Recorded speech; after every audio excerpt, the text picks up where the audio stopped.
بسم اللہ الرحمن الرحیم۔ یہ مذاہب القراء فی الوقف والابتداء، یہ اہم سبق ہے تفہیم الوقوف کے اندر۔ یہ وقف اور ابتداء میں جو قراء کا اختلاف ہے یا قراء کا جو مذاہب ہے وہ اس میں بیان ہوا ہے۔ 7 قراء سبعہ، قراء ثلاثہ جو ہے وہ ان کے تابع ہے۔ بات سمجھ میں آ رہے ہیں نا اس چیز میں؟ وقف کے اندر اور ابتداء کے اندر انہی کے تابع ہیں وہ۔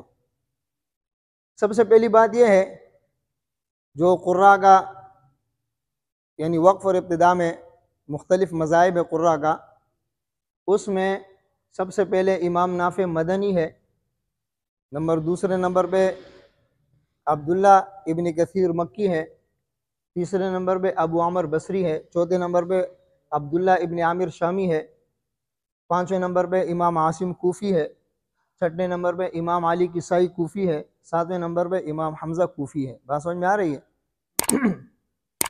امام نافع کا جو مذہب ہے وقف اور ابتداء کے متعلق، ان کا مذہب یہ ہے کہ حسن وقف اور حسن ابتداء، یعنی جہاں پر معنی مکمل ہوتا ہو، جہاں پر وقف صحیح طریقے سے ہوتا ہو، اور جہاں معنی کے اعتبار سے آپ ابتداء کر سکتے ہیں۔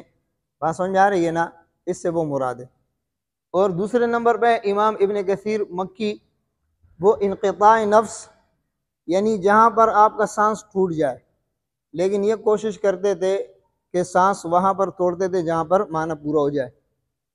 دوسرے یہ کہ مطلقاً رؤوس الآیات، یعنی ہر آیت پر وقف کرنا ان کا مذہب ہے۔ ہر آیت پر وقف کرنا، یا مطلق جو ہے کیا نام ہے جہاں پہ انقطاع نفس ہو۔ بات سمجھیں؟ اسی طرح ابو عمر بصری یہ رؤوس الآیات پر جو ہے کیا نام ہے وقف کرتے ہیں۔ کہاں پر وقف کرتے ہیں؟ رؤوس الآیات، یعنی آیات جہاں پر ختم ہوتے ہیں وہاں پر وقف کرتے ہیں۔ اور حسن ابتداء، یعنی معنی کے اعتبار سے جہاں ابتداء صحیح ہے وہاں سے ابتداء کرتے ہیں۔ بات سمجھے؟ اسی طرح ابن عامر شامی حسن وقف اور حسن ابتداء، جس طرح امام نافع مدنی کا مذہب ہے، امام ابن عامر شامی کا بھی وہی مذہب ہے، حسن وقف اور حسن ابتداء، یعنی معنی کے اعتبار سے جہاں پر وقف صحیح ہوتا ہو وہاں پر وقف کرتے ہیں، اور معنی کے اعتبار سے جہاں سے ابتداء صحیح ہو وہاں سے ابتداء کرتے ہیں۔ اسی طرح امام عاصم کوفی اختتام کلام، انقضاء کلام، کلام مکمل ہوتے ہیں وہاں پر وقف کرتے ہیں۔ اور حسن ابتداء، بات سمجھ میں آ رہے ہیں؟ جہاں پر کلام مکمل ہوتا ہے، کلام ختم ہوتا ہے وہاں پر وقف کرتے ہیں، اور حسن ابتداء جہاں سے ابتداء صحیح ہوتے ہیں وہاں سے ابتداء کرتے ہیں۔ بات سمجھ میں آ رہی ہے؟ اسی طرح امام علی کسائی جو ہے وہ امام عاصم کی طرح ہے، یعنی اختتام کلام اور حسن ابتداء۔ اس کے بعد امام حمزہ کوفی ہے، ان کے نزدیک جو انقطاع نفس، جہاں پر جو ہے کیا نام ہے سانس آپ کا ٹوٹ جائے، لیکن یہ کوشش کرتے ہیں کہ معنی کے اعتبار سے سانس پہنچائے۔ ان کے نزدیک جو ہے کیا نام ہے پورا قرآن کریم جو ہے وہ ایک سورت کے مانند ہے۔ کس کے مانند ہے؟ ایک سورت کے۔ تو جہاں پر سانس ٹوٹ جائے وقف کر کے آگے سے پڑھے، جہاں پر سانس ٹوٹ جائے وقف کر کے آگے سے پڑھے۔ بات سمجھ میں آ رہی ہے؟ تو یہ جو ہے کیا نام ہے 7 قراء کا جو اختلاف تھا یعنی وقف اور ابتداء کے اعتبار سے، وہ آپ کو میں نے بیان کیا، اور اس کو آپ یاد کریں، یہ انتہائی اہم سوال ہے۔ یہ وفاق کے اندر بھی یہ سوال آتا ہے۔ بات سمجھیں؟ بسم اللہ الرحمن الرحیم۔ کتاب کے اندر آپ کو جو میں نے پڑھایا تھا وصل اور فصل کے اعتبار سے، یعنی تعوذ تسمیہ، ان کا وصل فصل پوری تفصیل میں نے آپ کو پڑھا دی تھی۔ اس کے بعد سجدے کا بحث تھا، وہ بھی میں نے پڑھا دیا تھا۔ اب تیسرا بحث سکوت کا ہے۔ کس کا ہے؟ سکوت کا۔ اچھا، سکتہ اور سکوت کے اندر فرق ہے۔ سکتہ معمولی دیر کے لیے روکنے کو سکتہ کہتے ہیں، اور سکوت آپ معمولی دیر کے لیے رک جائیں یا زیادہ دیر کے لیے رک جائیں، سکوت اس کو کہتے ہیں۔ بات سمجھ میں آ رہی ہے؟ پھر سکتہ کی 2 قسمیں، کتنی قسمیں ہیں؟ ایک سکتہ لفظی ہے، ایک سکتہ معنوی ہے۔ یہ میں نے آپ کو بتایا بھی تھا، لیکن مزید آپ کو اس کی تفصیل بتاتا ہوں۔ سکتہ لفظی وہ ہے کہ جیسے قرات امام حمزہ میں ہم سکتہ کرتے ہیں من آمنا عذاب علیم، بس سمجھے. اور سکتہ مانوی وہ ہے جو حفظ کے اندر جو 4 سکتے مشہور ہیں، عوجا، قیما، من مرقدنا، ھذا، من راق، بل رانا. تو یہ جو سکتہ مانوی ہے یہ وقف کے حکم میں، کس حکم میں ہے؟ وقف. اور سکتہ لفظی جو ہے وہ وقف کے حکم میں نہیں ہے. بات سمجھے نا. اب دیکھیں عوجا، قیما، اس پر ہم وقف جیسے وقف کریں گے تو وقف میں بھی ہم کس طرح پڑھیں گے؟ عوجا. بات سمجھے نا. اور جب سکتہ کریں گے سکتہ مانوی ہوگا تو سکتہ مانوی میں بھی وقف کی طرح عوجا، قیما. بات سمجھے نا. من راق، اگر یہ اس کو ملا کر پڑھتے ہیں بغیر سکتے کے تو اس میں را میں ادغام ہوگا نون کا، مر راق ہوگا. اسی طرح بل رانا میں بر رانا ہوگا. صحیح ہے. تو یہاں پر جو سکتہ ہوتا ہے یہ سکتہ مانوی ہے. کیا ہے؟ سکتہ مانوی. اور سکتہ مانوی کس حکم میں ہے؟ وقف کے حکم میں ہے. تو جب ہم بل پر وقف کریں گے تو بر تو نہیں پڑھیں گے بلکہ کیا پڑھیں گے؟ بل، ادغام نہیں ہوگا. من پر وقف کریں گے تو مر راق نہیں ہوگا بلکہ من، یعنی را کے اندر نون کا ادغام نہیں ہوگا. بات سمجھ میں آئی ہے؟ تو اس کو جو ہے نا سکتہ مانوی کہتے ہیں. بات سمجھے؟ مانوی کیوں کہتے ہیں؟ من، اب ادھر وقف کرو تو من ہوگا. اسی طرح جب آپ یہاں پر سکتہ کریں گے تو سکتے میں بھی اظہار ہوگا، من راق، یعنی وقف والی کیفیت ہوگی. بل رانا کے اندر اگر بل پر آپ وقف کرتے ہیں تو بل لام ساکن پڑھا جا رہا ہے نا. ہاں، اسی طرح اگر ادھر آپ سکتہ کریں گے تو یہ وقف والی کیفیت ہوگی، بل رانا، ادغام. تو اس کو سکتہ مانوی کہتے ہیں. بات سمجھ میں آئی؟ یہ بات آپ کو سمجھ میں آئی؟ تیسری صورت سکوت. کیا ہے؟ سکوت. سکوت یہ ہے کہ آپ قرآن کریم کی کوئی آیت پڑھ لیں، پڑھنے کے بعد آپ کچھ دیر کے لیے خاموش ہو جائے. یہ خاموشی معمولی دیر کے لیے ہو یا زیادہ وقت کے لیے ہو. آپ اپنی جگہ پر بیٹھے ہوئے ہیں، آپ نے کوئی باتیں بھی نہیں کی، اٹھ کے ادھر ادھر گھوم کے پھر کے بھی نہیں آئے، کوئی کام بھی نہیں کیا، تو یہ سکوت ہے. کیا ہے؟ سکوت. مثال کے طور پہ آپ نے پڑھا الحمدللہ رب العالمین، یہاں پر وقف کر کے آپ بیٹھے رہے. آپ قرآن سامنے پڑھیں، آپ بیٹھے ہوئے ہیں، کچھ دیر کے لیے خاموش بیٹھے، پھر آپ نے پڑھا الرحمن الرحیم.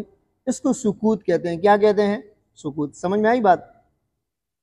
صحیح ہے نا.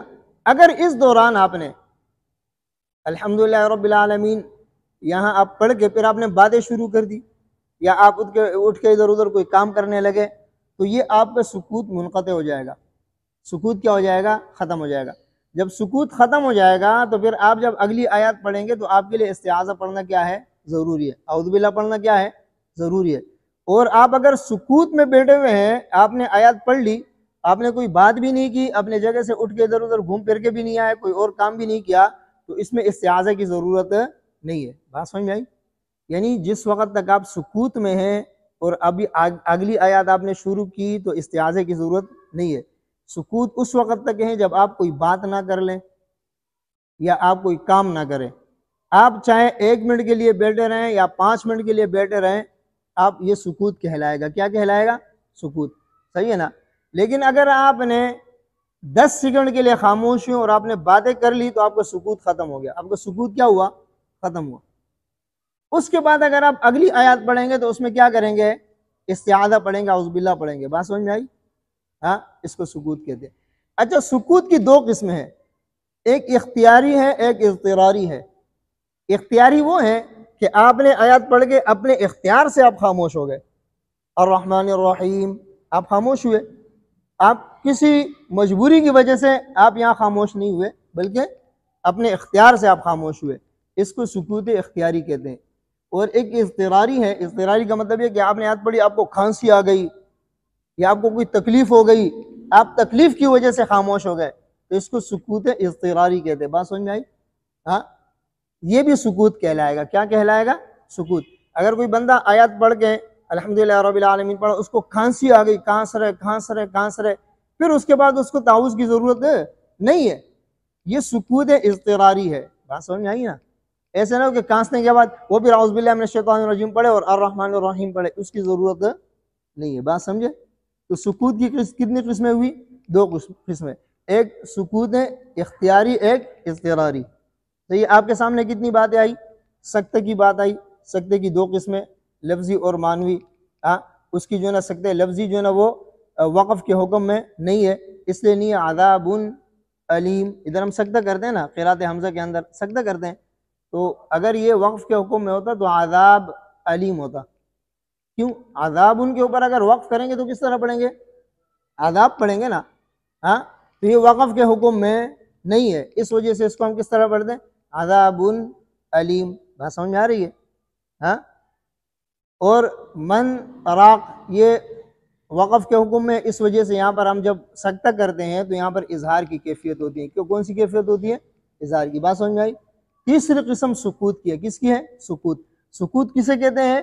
یعنی یہ بھی سکتے کی طرح ہے، لیکن سکتہ جو ہے نا تھوڑی سی دیر کے لیے رکنے کو کہتے ہیں، اور سکوت کا کوئی مقررہ وقت نہیں ہے.